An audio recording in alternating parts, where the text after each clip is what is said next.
Today we're going to talk about Mario, who is a 7th grade student who's receiving resource services for reading. His recent testing was completed in December of 2016. His IQ was not retested. His individual achievement test was not retested because when he was tested in 2014, it was of average IQ. It was so we don't in our school district we don't retest if their IQ was average or above average again for the first time they were tested. His verbal intelligence index was a 77, his nonverbal intelligence was a 93, and his composite intelligence was an 82, which anything above 80 we don't retest. So then we did the Wessler's achievement he was given the Wessler's achievement, and it's an individually measured instrument that consists of 16 subtests used to evaluate listening, speaking, reading, writing, and mathematical skills. The reading comprehension obviously measures comprehension of his reading. It's untimed reading comprehension of various types, including fictional stories, informational, and advertisements. His math problem was it's untimed again. Problem-solving skills and basic concepts, everyday applications, geometry, and algebra. Word reading, he just reads a list of words that increase in difficulty to see how high he can read.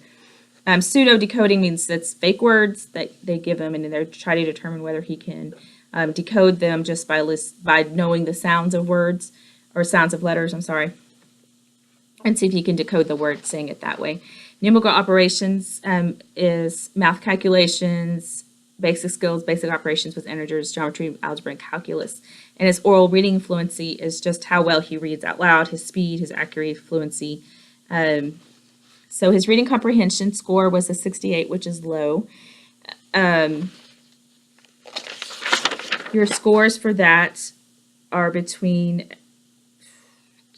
I want to say 85 and 105. His math problem solving was 72, which was below average. His word reading is 66, which is low.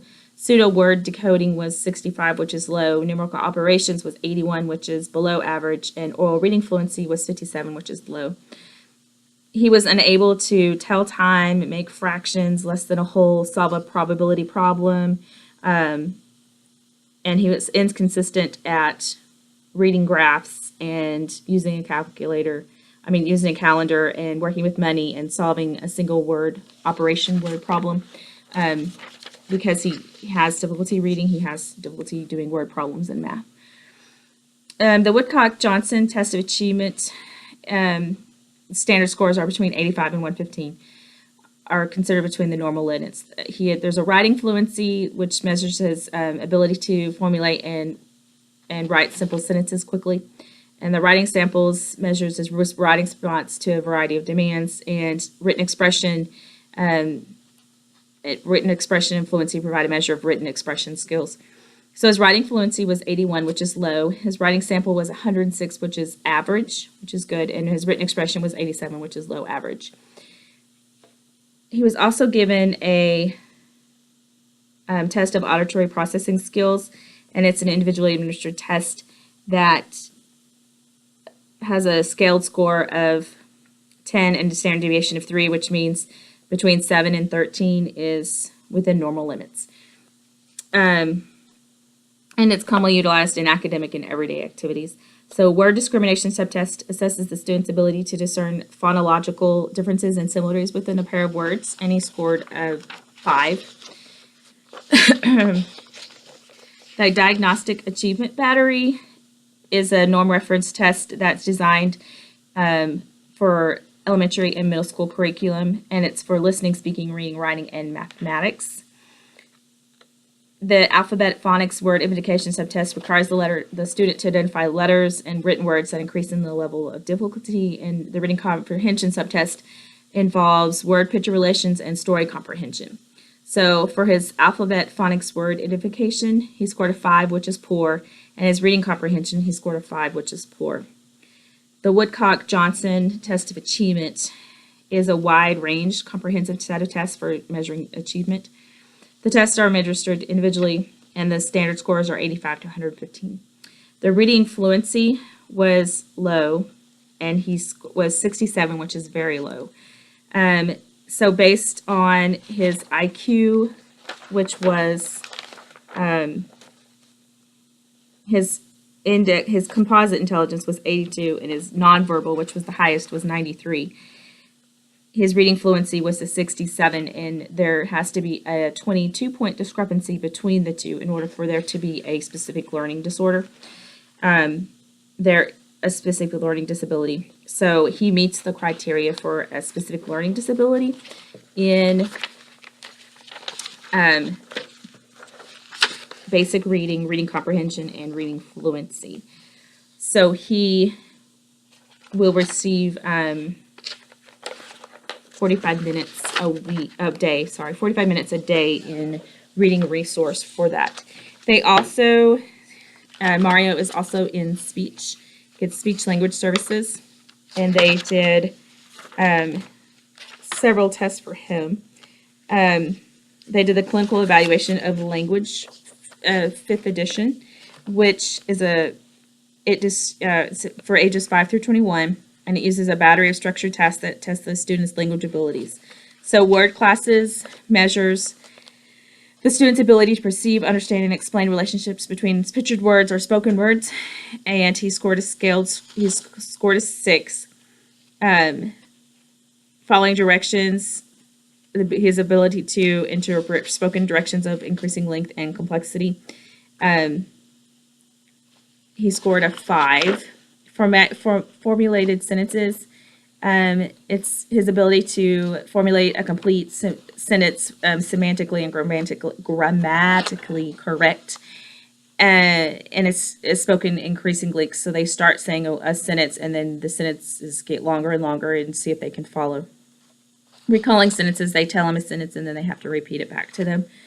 And it gets increasingly longer. So the first one might be, she runs, and then the next one will be, she runs up the hill to the doctor's house, and something, increasingly longer.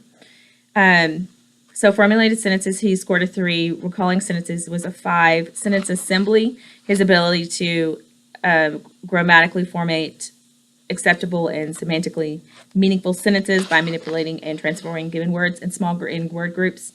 So if I give him 5 words, can he put those together to make a sentence that makes sense, that's grammatically correct and means something? Semantic relationships develop the ability to interpret sentences that make comparisons. So sentence assembly, he made a 6, and semantic relationship, he made a 5. So for his receptive language, that measures sentence comprehension, following directions, word classes, receptive, a sentence, and structure. So his standard score was a 73. And expressive language measures overall language, word structure, recalling sentences, or formulated sentences was a 69. So the composite, the core language score was a 70. So it has a mean of 100 and deviation of 15. So 85 to 115 is in the average range. The test of language of developmental intermediate 4th edition. Oh, sorry. I'm looking at an old test, sorry.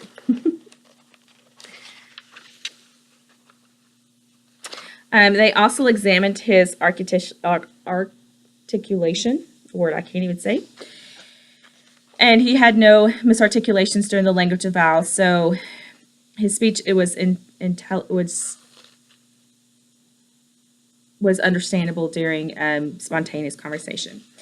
There's no, his oral structures in his mouth and everything was correct, so everything was good. His voice quality, pitch, and loudness were all within the normal range, and his fluency indicated rate and rhythm and inflection to be normal limits. He does qualify under speech language impaired, but he could qualify under speech language impaired, but he, as of now, qualifies under SLD because that is the most important one, the one that affects him the most in his academic career.